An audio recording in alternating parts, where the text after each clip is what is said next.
그래서 안 좋으면 사람하고 개가 함께 똑같은 환경에서 생활을 한다면 개가 호흡기 질환에 걸릴 가능성이 더 높다는 거죠. 20% 정도.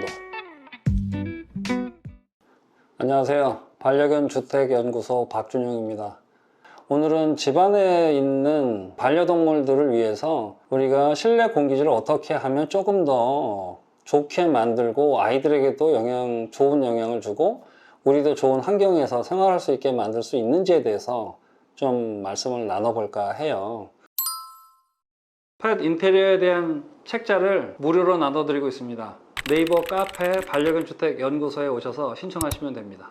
황사나 미세먼지나 이런 것들이 발생이 되거나 또는 오염물질이 많을 때는 집에 있는 우리 반려동물에게 미치는 영향 어떨 거라고 생각이 드시나요? 어떤 연구 결과를 보면 사람이 입을 통해서 섭취하는 그 모든 것들 무게 비중으로 따졌을 때 공기의 양이 83%래요. 그 공기의 양이 그렇게 비중이 크다면 공기의 질이 미치는 영향이 굉장히 클 거 아닐까요? 공기청정기도 갖다 놓고 환기 설비도 좋은 거 하고 이런저런 실내에 좋은 환경을 만들기 위해서 뭐 가습도 하고 이렇게 하고 있는 거잖아요. 그런데 사람보다 실내에 머무는 시간이 훨씬 많은 우리 아이들, 그리고 사람보다 얘네들의 호흡량이 20%가 더 많습니다. 그래서 실내 공기질이 안 좋으면 호흡기 질환에 걸릴 가능성이 더 높다는 거죠. 20% 정도. 그래서 실내 공기의 질을 조금은 더 좋게 만드는 거, 이게 굉장히 이 아이의 건강을 생각하는 데 있어서 큰 역할을 한다는 거죠. 외부의 공기가 순환이 돼서 실내 공기질을 좀 좋게 만드는 게 늘상 하는 게 어렵기 때문에 공기청정기를 설치하는 분들이 되게 많아요. 자, 그러면 안 하는 것보다 100번 낫죠. 이 공기청정기만, 공기정화기만 가동을 시켜놨을 때 실내 공기질의 개선이 안 되는 부분이 첫 번째가 CO2 양은 절대 줄어들질 않습니다. 그리고 유기화합물. 유기화합물은 건자재에서 지속적으로 계속 발생이 되고 있는 거거든요. 환기를 통해서 CO2 양을 줄이고 산소 양을 높여주고 그리고 유기화합물을 갖다가 밖으로 배출해주는 이런 것들이 굉장히 중요하다는 거죠.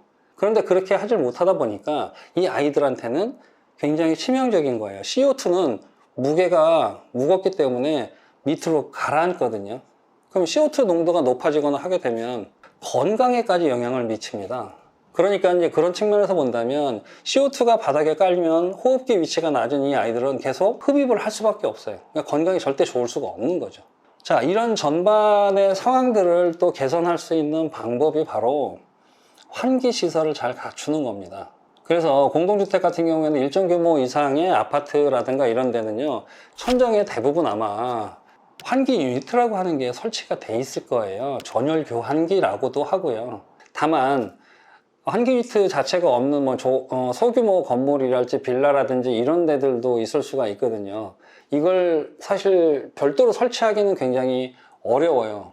천정을 통해서 보통 설치가 되고 하다 보면은 굉장히 대규모 공사가 될 수밖에 없다 보니까 공기청정기를 활용을 하실 때에도 환기를 한 다음에 그 다음에 이제 공기청정기를 활용을 하는 이런 형태로 해 주시는 게 굉장히 좋습니다. 여기서 팁을 한 가지 좀 더 드리자면은 강아지나 이제 고양이를 키우는 분들 입장에서는 내 집이 20평이다 라고 하면 20평짜리를 활용을 하시는 것보다 10평짜리 이렇게 두 대를 설치를 해서 운영을 하시는 게 굉장히 더 효율적입니다.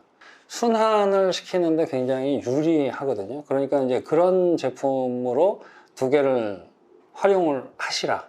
이게 한 가지 팁이 될 수가 있고, 가장 중요한 핵심은 공기질을 높여주기 위해서는 기존에 있는 환기 유니트를 잘 활용을 하시는 게 좋다라는 거죠. 이게 데이터로도 나와 있습니다. 거기 보시면은 공기 순환을 한 이후에 공기청정기를 활용을 하게 되면 유기화합물하고 CO2의 농도가 현저히 떨어지고 있는 것을 확인을 할 수가 있어요.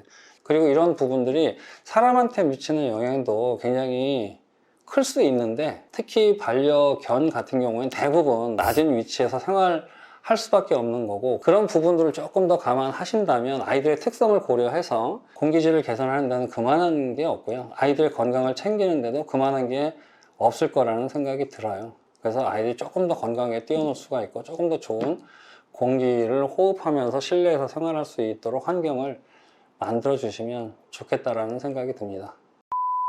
자, 오늘은 실내 공기질이 반려동물에게 미치는 영향에 대해서 같이 한번 얘기를 나눠봤는데요. 펫 인테리어는 인테리어적인 측면 이외에도 이렇게 환경에 미치는 영향까지 고려해서 인테리어가 이루어지니까요. 기회가 닿는다면 펫 인테리어 조금 더 관심을 가지고 실내에다가 조금 더 적용을 해볼 수 있는 노력을 기울여 보시는 것도 좋지 않을까 생각이 듭니다.